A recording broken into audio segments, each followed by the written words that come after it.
Jasper Trenton stepped through the revolving door of the Whitmore Grand Hotel, soaked to the bone and furious with himself for missing his private flight. The rain lashed against the glass behind him as if it were determined to chase him inside, and the lobby's soft jazz and warm lighting felt like a cruel joke after the kind of day he'd had. "Good evening, sir," a calm voice greeted from the front desk. Jasper didn't even look up yet. His Italian leather shoes squished slightly with every step across the marbled floor. He dropped his duffel bag beside the desk, exhaled heavily, and finally met the eyes of the woman behind the counter. She didn't flinch when she saw his drenched suit or his frustrated expression. In fact, she looked amused. "I take it we're checking in late?" she asked, raising a single brow. Jasper blinked. She was striking. Not in the polished, overly poised way he was used to in his world, but in a more grounded, magnetic way. Her long dark hair was pulled into a messy bun, a few strands framing a face that was all cheekbones and intelligent eyes. Her name tag read Zara Whitlow, night manager. "I missed my flight," he muttered. "I had a layover, and the storm grounded everything. I need a room. A good one. We've got penthouse suites available," she said, typing swiftly into the system. "But the elevator to the top floor is currently offline due to lightning. Maintenance is working on it." "Of course it is," Jasper muttered. Zara looked up again, her lips twitching. "Rough day." He stared at her, then let out a breath. "You could say that." "Well, lucky for you, we're open 24/7, she said, handing him a key card. "Penthouse Suite 5. I'll show you the way since the elevator's being dramatic." "You're walking me up 20 floors?" he asked, raising an eyebrow.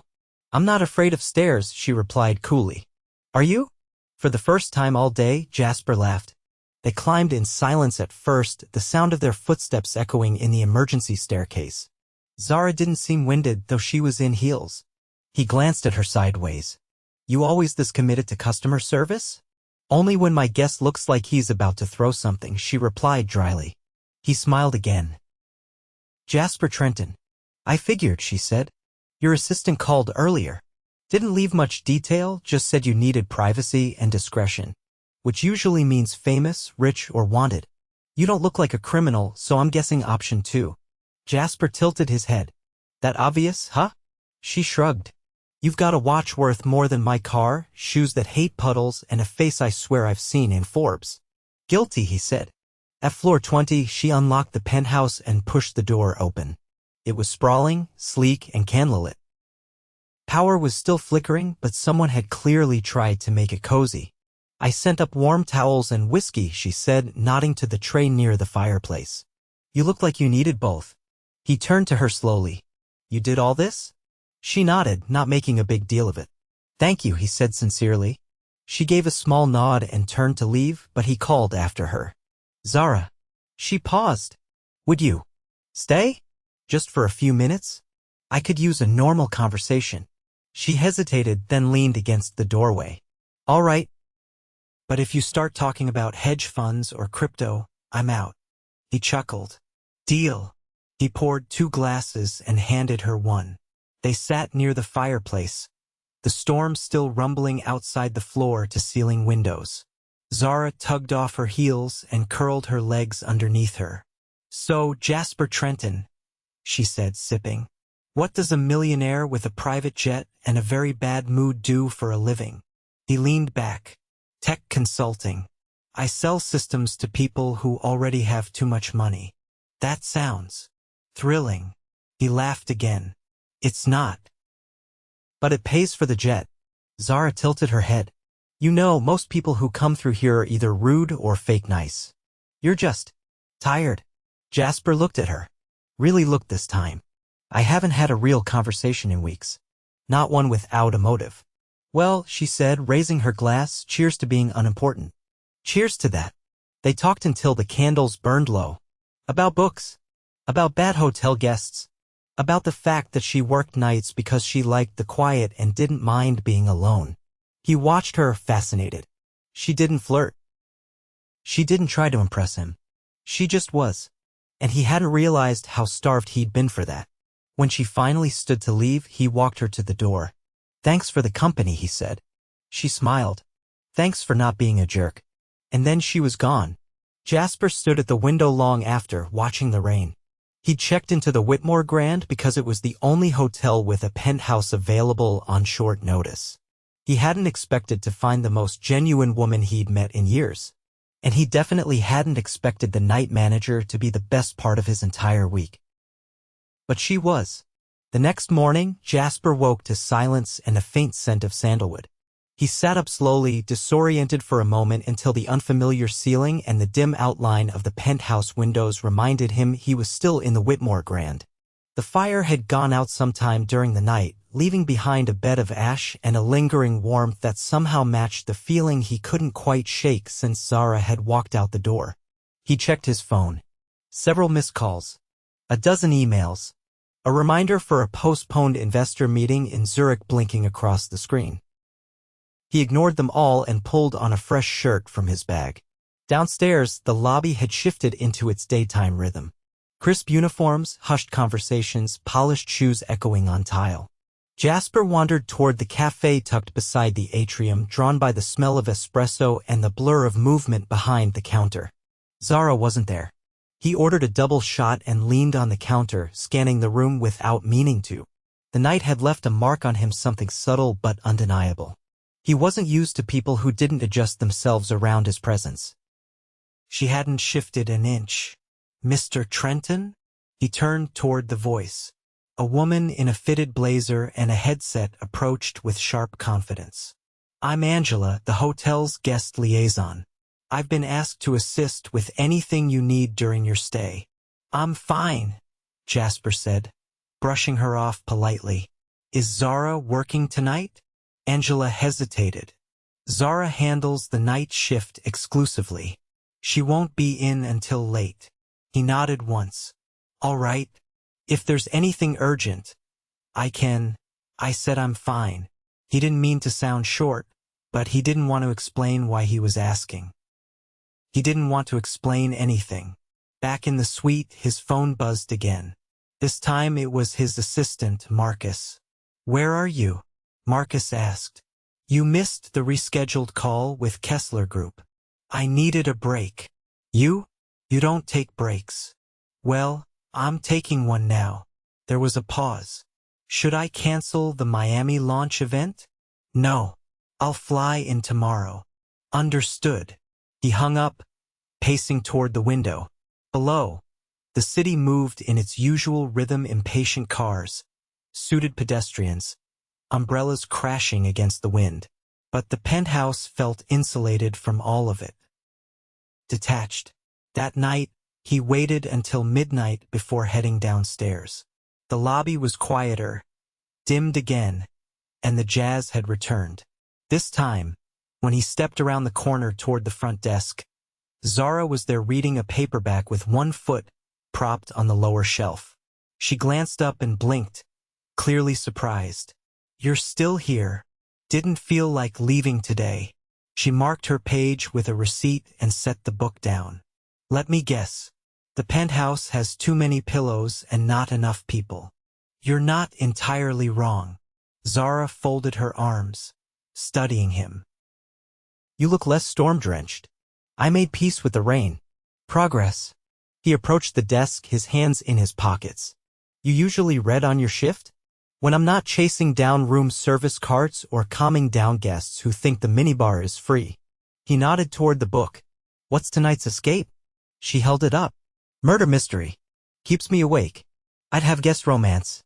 Zara raised an eyebrow. "Why? Because I'm a woman?" "Because you seem like someone who believes in connection." She tilted her head.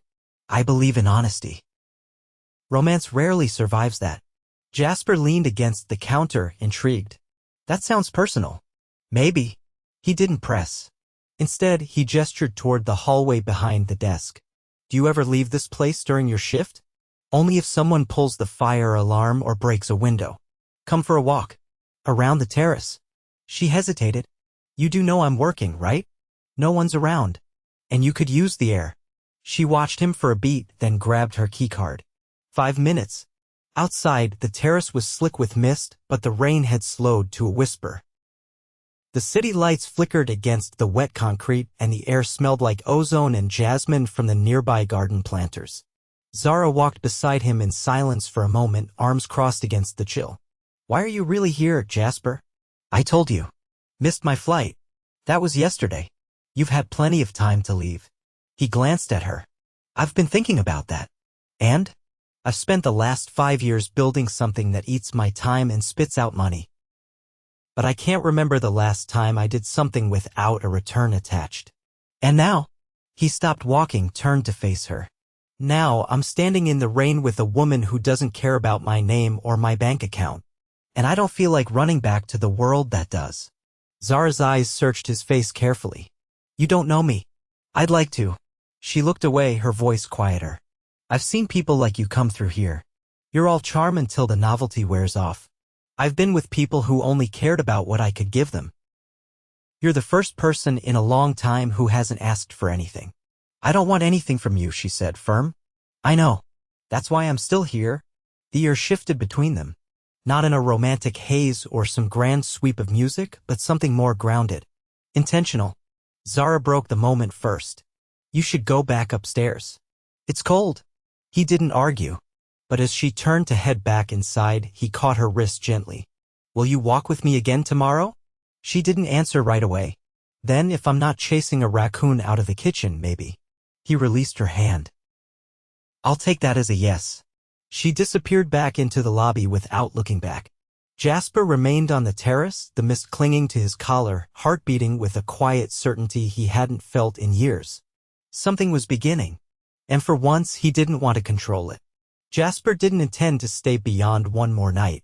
But by the third, he hadn't made a single move to leave. He told himself he was waiting for the skies to clear, for the jet to be serviced, for the calendar to quiet down. But the truth was simpler than that and infinitely more dangerous. He was waiting for Zara. Each night, he stepped into the lobby without checking the clock, drawn by a quiet pull stronger than any obligation tugging from the outside world. Their walks had become a ritual, though never predictable. Sometimes they circled the rooftop. Other times they lingered in the dimly lit library off the West Wing, where Zara would pull a book from the shelf and read aloud until her voice grew hoarse. But tonight was different. She wasn't at the desk. He glanced around, instinctively scanning the corners of the lobby.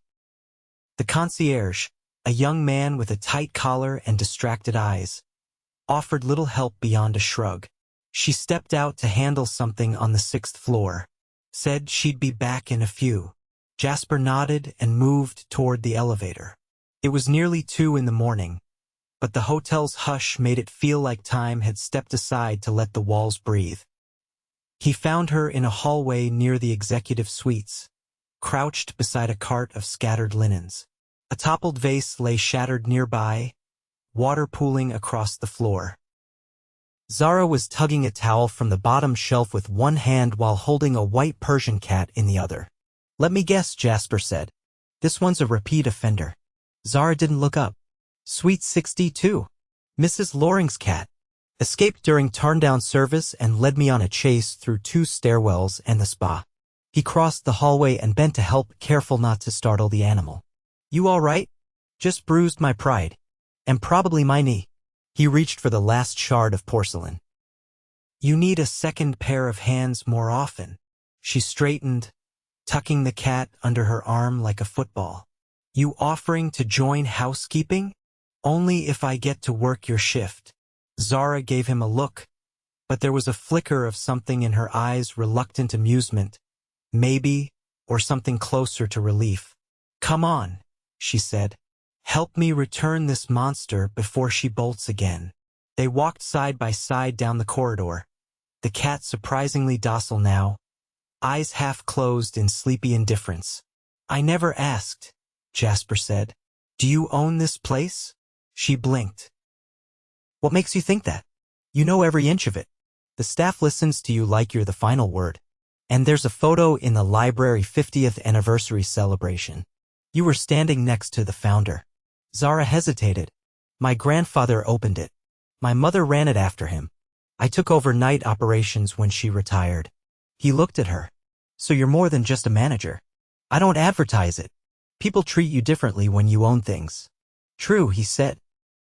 They either want something from you or they resent you for having it. She glanced at him, surprised by how precisely he'd put it. I'm not hiding it, she added. I just prefer people judge me by how I do the job, not how I got it. That's rare. I don't like being underestimated. You never crossed my mind as someone who could be. She didn't respond right away. When they reached the suite, she knocked gently before slipping inside. Jasper waited in the hallway, listening to muffled voices and the rustle of bedding. When she returned, she looked tired, but not in the way that begged for sleep.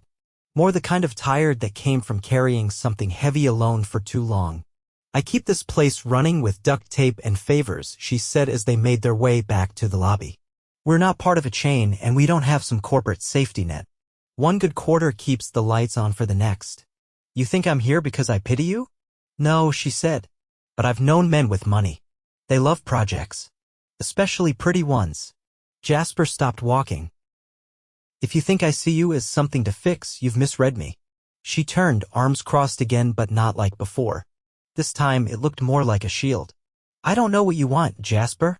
I don't know what this is. He stepped closer. Neither do I.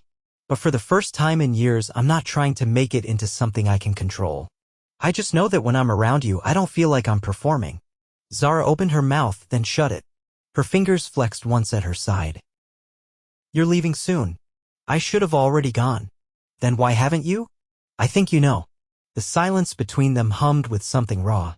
Neither of them moved. Neither looked away.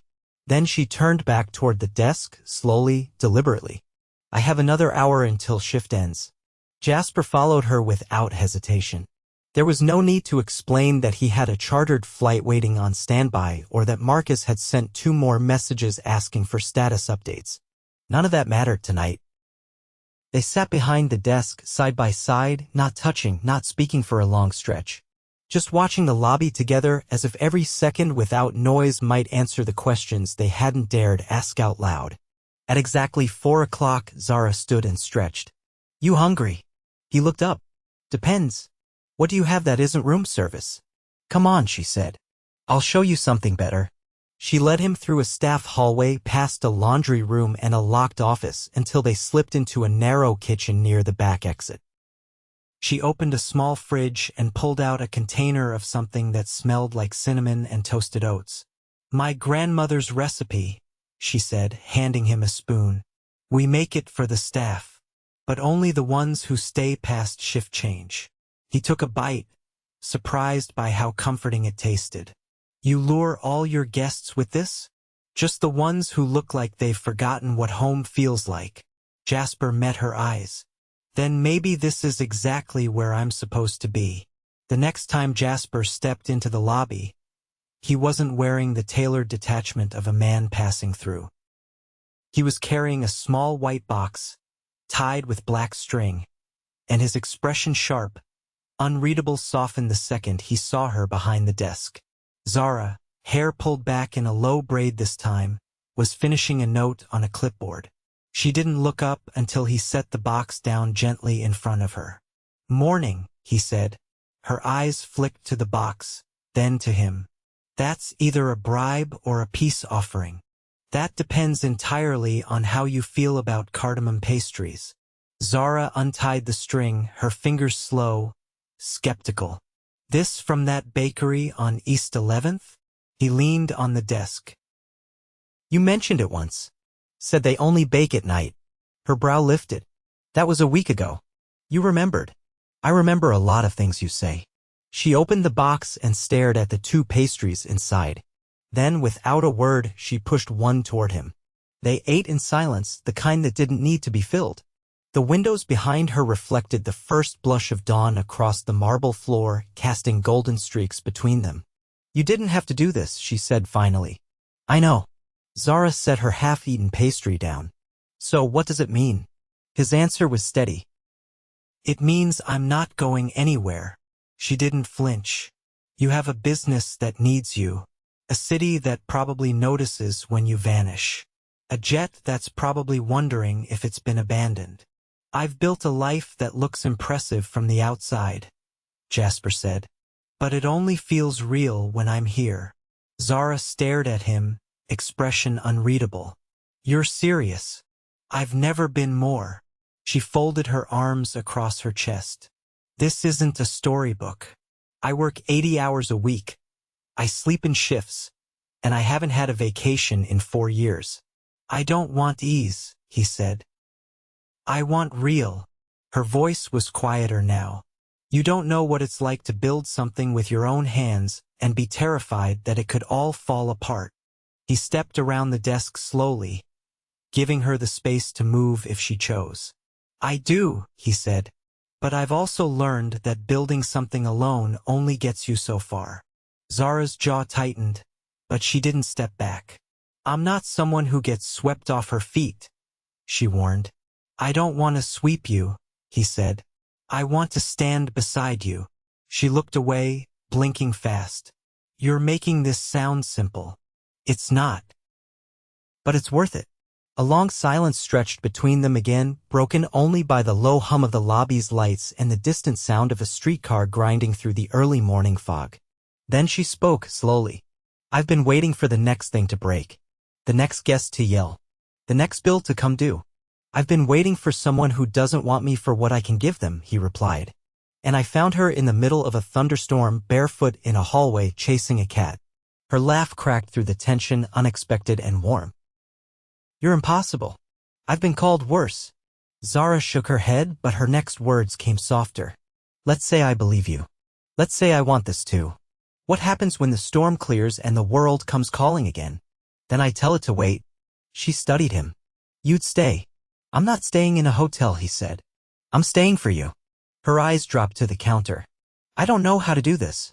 Neither do I. But we can figure it out. Then, without warning, she stepped forward and kissed him. It wasn't polished or tentative. It was real, unshaped by expectation or caution. It was the kind of kiss that didn't ask permission because something deeper had already been granted. When she pulled back, her voice was steadier than it had been all night. I don't need you to fix anything, she said. I don't want to fix you, he replied. I want to build something with you. Zara reached across the desk and took his hand. Then stay. Not in the penthouse. Not as a guest. Just stay. Jasper nodded once. I already have. They didn't need to say anything else. The lobby slowly filled with the light of a city waking up, but they stood in that small moment, untouched by the rush outside. Later that week, a quiet ceremony took place in the hotel's rooftop garden, surrounded by soft lanterns and the scent of jasmine. No press, no headlines. Just friends, staff, a few candles, and the sound of laughter floating into the sky. Jasper wore no tie. Zara wore no veil. But when they exchanged vows, it wasn't about promises of perfection, it was about choosing the imperfect together every single day. And when the last toast had been made and the last guest had wandered off with a slice of cake wrapped in linen, Jasper turned to her with a smile that didn't need explanation. You know, he said, most people don't check into a hotel and leave married. She leaned into him, eyes soft. Most people don't fall in love with the night manager either. Jasper kissed her again, slower this time. And in the heart of the Whitmore Grand, surrounded by the life they'd both built piece by piece, they didn't need anything more. The first thing Jasper noticed about waking up next to Zara was the stillness, not the absence of noise, but the peace. The kind of quiet that came only when nothing was missing. Morning sunlight filtered lazily through the gauzy curtains of her apartment above the hotel, casting a soft glow on the old hardwood floors and the scattered books she refused to shelve alphabetically. He turned his head to look at her. She was still asleep, her breathing slow, one hand curled beneath her cheek. Her hair had come loose during the night, tumbling over the pillow in dark waves. Jasper had owned penthouses in 3 cities. Stayed in villas with ocean views and suites with gold-threaded sheets. But nothing had ever felt like this, like choosing to stay still because the person beside him made the world better by just existing. He slid quietly out of bed and pulled on the soft navy sweater she'd insisted he keep after spilling coffee on his shirt the week before. Padding into the kitchen, he opened the window, letting in the scent of warm spring air and the distant sound of the city waking up. Zara's cat, now his cat, by some unspoken agreement, hopped up onto the counter and stared at him expectantly. I know, Jasper murmured. She feeds you faster. He found the kibble beneath the sink and poured it into the dish, scratching behind the cat's ears before setting the kettle to boil. The hotel operated without them that morning, as it had every day before. But for the first time, Zara had let the staff handle things without her hovering over every detail, and he knew exactly what that meant. It meant she was starting to trust not just the people around her but the idea that life didn't have to be a solo act. "Something smells good," Zara said, her voice thick with sleep as she leaned against the doorframe in one of his old button-downs. Jasper turned. "I made tea, which is the full extent of my cooking skills." She smiled, her gaze sweeping the small kitchen. "You didn't burn anything, so we're already ahead." He handed her a mug. "I thought we could take the day. Just us. No meetings. No hotel emergencies. No phone calls." Zara took the tea, her fingers brushing his. "You're sure your empire won't collapse? I've already handed the reins to Marcus for the week. He's efficient when he's not overcaffeinated." She sipped, then frowned thoughtfully. "I've never taken a full day off with someone before. Then we'll make it count." They spent the morning wandering the city, anonymous in the way only two people in love could be when the world stopped demanding things of them. They ducked into used bookstores, tasted samples at a farmer's market, and shared a bench in the botanical garden where Zara confessed she'd once tried to grow basil and ended up with a pot of mold. By late afternoon, they were back at the hotel, curled up in the private lounge Zara had once used as her reading room. A fire crackled in the stone hearth, though the air outside no longer needed the warmth. Jasper traced lazy shapes along her forearm. "You ever think about what's next?" She leaned into him. "I used to think 5 days ahead. That's as far as I could plan without something breaking. And now, I think about 5 years ahead, maybe 7, maybe more." He turned to her, eyes serious. "What do you see?" "I see this," she said. "You, me, maybe a second hotel. Or a house with a ridiculous kitchen I'll never use." Jasper smiled. "You'd use it. You make the best midnight eggs I've ever tasted." "Liar." "Completely." She laced their fingers together. "What do you see?" "I see you," he said. "And a life that doesn't require an escape plan." That night, they hosted a dinner in the rooftop garden, not for show, but for the people who'd stayed loyal when neither of them had much to give. The staff, the friends who'd become family, the old concierge who still refused to retire even after Zara promised him lifetime spa credits. Jasper stood beside her, wine glass in hand, as she addressed the crowd. "This hotel was built by my grandfather," she said, "and I used to think I had to carry all of it alone.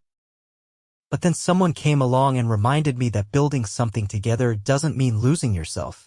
It just means letting someone else in." She turned to Jasper, her voice softening. "If someone had told me a canceled flight and a thunderstorm would lead to this, I would have laughed. But here we are." He held up his glass. "To storms that bring you home." The crowd toasted and laughter rose into the evening air. Later, after the lights dimmed and goodbyes were exchanged, Zara and Jasper stood at the edge of the terrace looking out over the city. "I've been offered a position on the board of a non-profit," she said. "They focus on restoring historic hotels across the country. I turned them down." "Why?" "Because I want to build something new with you. Maybe not just hotels. Maybe something that isn't about work at all." He slid his arm around her waist. "I have a few ideas." She looked up at him, eyes steady. "So do I." They kissed slowly, not for the first time, but like it was the beginning of something even deeper. A promise made not with words, but with the quiet certainty of two people who had nothing left to prove, only everything left to share. A year later, the Whitmore Grand had a new wing, a boutique-style extension named the Trenton. Jasper insisted the name wasn't his idea, though no one believed him. It featured a rooftop restaurant, a garden library, and a small private suite that Zara used for writing. Not for work, just for herself. They didn't rush things. They didn't need to. Their love didn't burn out like flame, it deepened like earth. Steady, rooted, impossible to shake. And every night, When the city quieted and the lights dimmed and the sound of footsteps faded from the marble floors, Zara still walked the halls. But now Jasper walked beside her. They didn't need grand declarations anymore. They had something better. They had each other. Forever.